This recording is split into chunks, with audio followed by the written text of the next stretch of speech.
Don't you just want to eat that? Looks so good, doesn't it? Hey everybody, EAS Certified Master Beekeeper David Burns with you again today. And today I'm at the bee yard and I want to try an experiment with some pollen.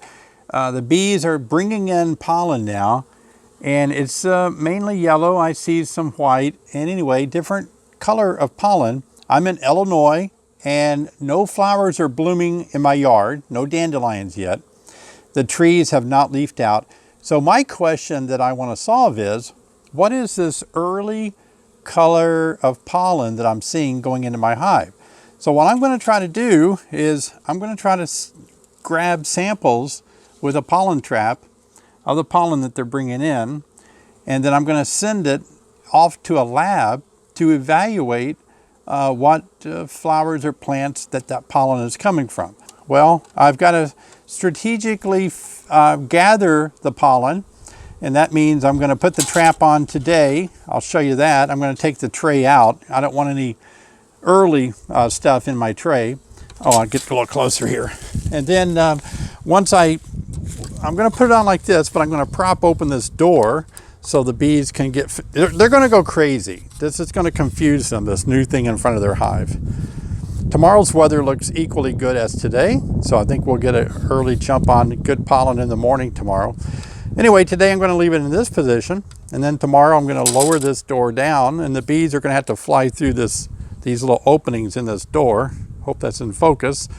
And when they do, they're going to squeeze through going in, and the pollen is going to be knocked off, fall through here into my tray that I'm going to slide in here. Does that make sense? So today I'm just going to put it on, mount it on the front of the hive, and leave the door open to help the bees get familiar with it before I close the door. So the reason why this may not work out well at all is that it's possible that the person or the lab that I want to send this to is no longer operational due to COVID-19. I may run into a snag there. I'm going to start making contact with that lab in Canada to see if I can send stuff there for them to evaluate my pollen grains. And then, of course, it has to go across the border, stuff to fill out to get it up to Canada and all that. Shouldn't be a problem, but like I said, we might hit a snag somewhere. And then I'm going to have to follow their protocol about maybe freezing the pollen before I send it in and everything. But I thought I'd take you through the whole journey of actually what it costs, how you can collect your own pollen. I suspect there are going to be, this time of the year, quite a few different plants that they're going to, but I'm just curious, what do bees go to so early before you have dandelions? Let's get started. All right, well, we're ready to mount it. I lost the little clips that go on it, unfortunately, so that means I'm going to have to ad-lib the mounting. It'll fall off unless I get some clips on it. I'm not wearing a hat and a veil. That's not good either. All right, that's where it needs to go. I've already got my little block in there to keep the door open.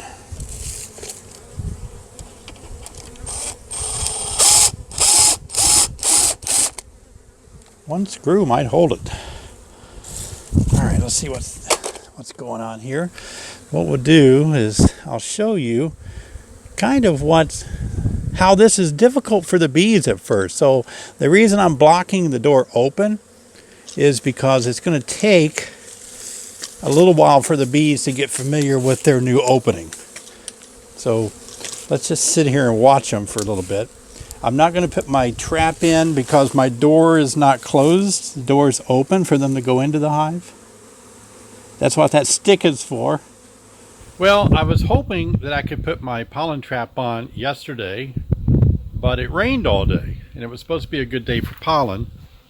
So today it's finally up to 46 degrees right now, and the bees are kind of getting more familiar with this opening now. So I think what I'll do is, here's my pollen trap. I'm going to slide it in.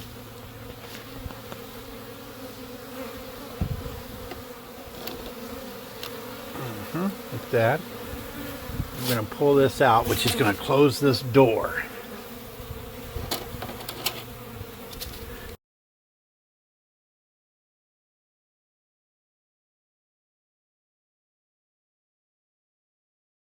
Well, let's get an update. I've had this on the front of this hive all day, and I noticed they started bringing pollen in maybe 11 or 12. Now 3 o'clock in the afternoon. They've had 3 hours, and as you can tell, they've been going in and out of the gate. And I noticed some pollen falls off sometimes. Other times it rides through the gate on the back legs. So not all the pollen falls off. So let's just take a look and pull this out and see what we've caught in 3 hours.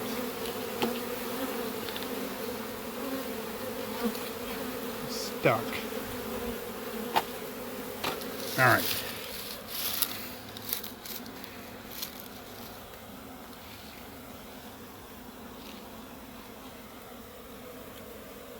Not bad.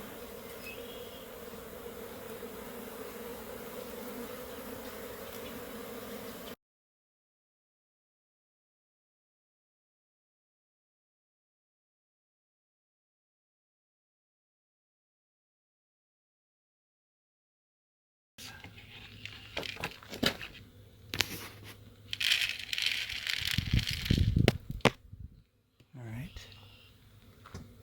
Interesting. Look at that.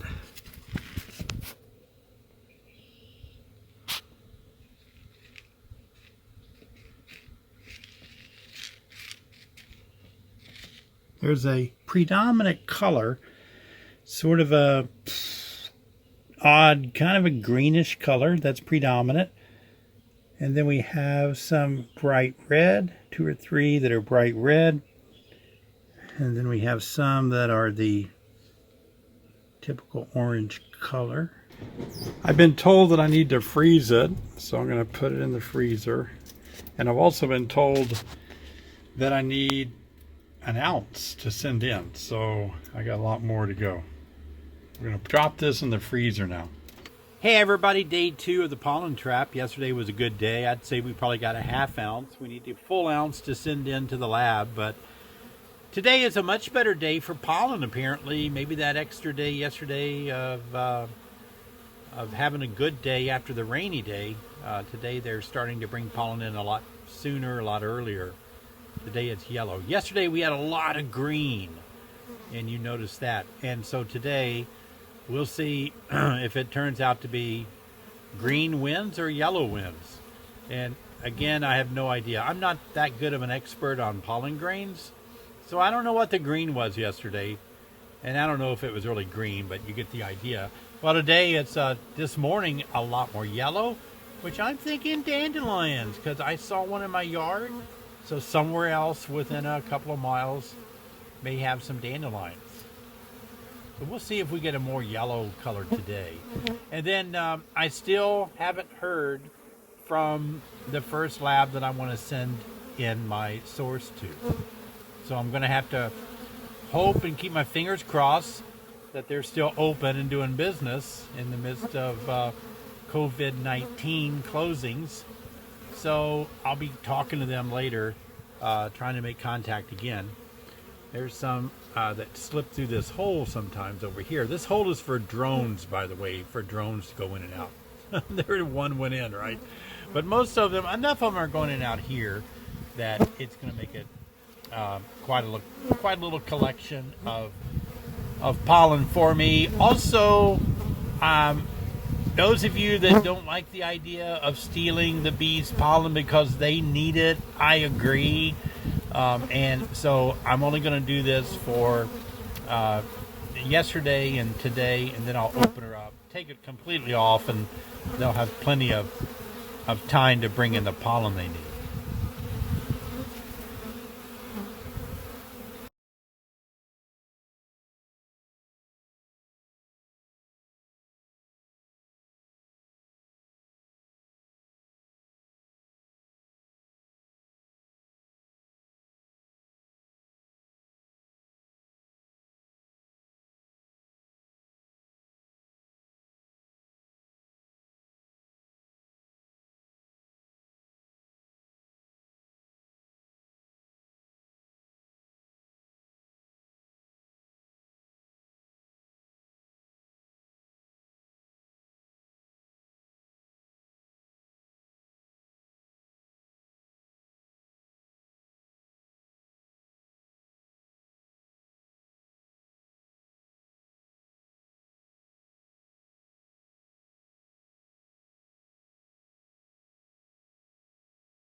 Beekeeper, day 3 of trapping some pollen. Girls are going through the little fence a little better today. Looks like yellow pollen. Yesterday looked like a little darker green. I'm going to call it quits for the study, and I'm going to take this off. My Gorilla Tape is sticking. I had to use the Gorilla Tape to keep bees out because there was a little gap in there. There we go. Alright. Okay, here we go. Yeah, I was right. Today is mostly... Wow. I still got some of the green. A little bit more of the red and pink, but I've got the volume that I need. So I'd say there's 2 primary sources. And in just a minute we're going to remove this pollen trap and make the girls happy. But for now, let's open the door. I'll set that safely down here before I put it in the freezer. Alright, here we go. I know it was bad, girls. I'm sorry I kept you pinned up like that. Have fun and go at it! Let's take the whole thing off and see what happens. So we got enough pollen to sample now. We're going to remove the pollen trap. Again, I had to screw this on because I lost the little tabs that go on there for some reason. Alright, so hang on, girls. You're on a YouTube video, so be nice. Wow, that's got to feel so good for them, doesn't it? Look at that. Let's just watch them for a minute, see what they do once you open up the entrance. They're like, oh, this is so awesome. We can just go in and out so easy now. Woohoo! Plenty of girls coming in now with pollen. I didn't steal all the pollen, by the way. As you can see in the video, other videos previously, a lot of bees were actually slipping through the gate with some pollen that was on their back legs. It didn't fall off, so there was still pollen being carried in. So that was yesterday, if you remember, and today we're going to add to it a lot more.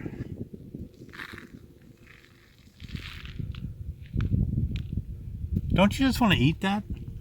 Looks so good, doesn't it? Wow, it's gorgeous.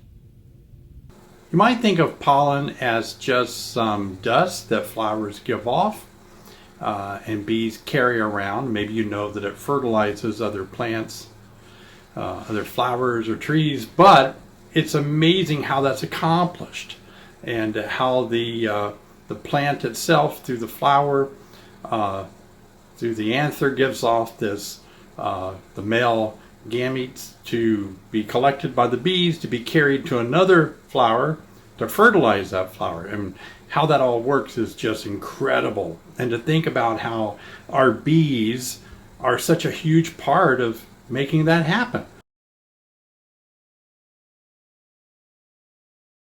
Watching the video, everybody, and please subscribe below. And also click the little bell symbol. That will alert you when I make a new video. And that way you'll be able to watch a brand new video that I make. So be sure and subscribe. We're up to 34,000 subscribers to our beekeeping channel. And I want you to know I really appreciate that. Also, I really appreciate how many of you are enjoying our online beekeeping courses. Especially now with COVID-19 being a real concern in our country. And so many classes, I think every class has been canceled in groups. Everybody is having to go to beekeeping courses online. Now, we didn't rush in a panic to put these beekeeping classes online. Instead, years ago, 2 or 3 years ago, I worked hard as an EAS certified master beekeeper to take my experience in beekeeping and my success and my knowledge, and I actually put these classes online a couple of years ago. So they have a solid history of being successful online courses that people really enjoy. I'll put a link in the description below, and you can follow these classes and sign up for these. You can watch them anytime you want to. It's not a Zoom event. It's not a Skype event. You're not timed. You don't have to watch these by a certain date or a certain month or anything. Most people are buying all of them at once, called my Ultimate course, and they're watching them throughout the year because this Ultimate course contains things like how to get your bees through the winter, how to raise queens, basic beekeeping, advanced beekeeping, how to manage your bees in the spring. A lot of good courses in the Ultimate package, and it's 50% off during this time when people are experiencing being shelter in place, maybe staying at home. It's a good time to learn too. It's a good time to learn something new. If you're not a beekeeper yet and you just want to spend some time making use of the time off that you have, go through the course, go through the classes. I'm doing something similar to that. I've always wanted to be a ham radio operator, and so I'm using some of my spare time that I can't go places like I normally do with another sport that I do, and I'm learning ham radio. I know it's, why would you want to do ham radio when you have a cell phone? Just because it's fun. You learn a lot about engineering, electronics. I've always wanted to do that. But anyway, beekeeping is in that same category of something fun, a new hobby to learn. So check it out. Check out the online classes and enjoy that. So once again, thank you for being a part of this beekeeping channel. I really do appreciate all you great subscribers to the channel, and it's a privilege to make more videos for you. So stay safe and healthy. We'll see you next time.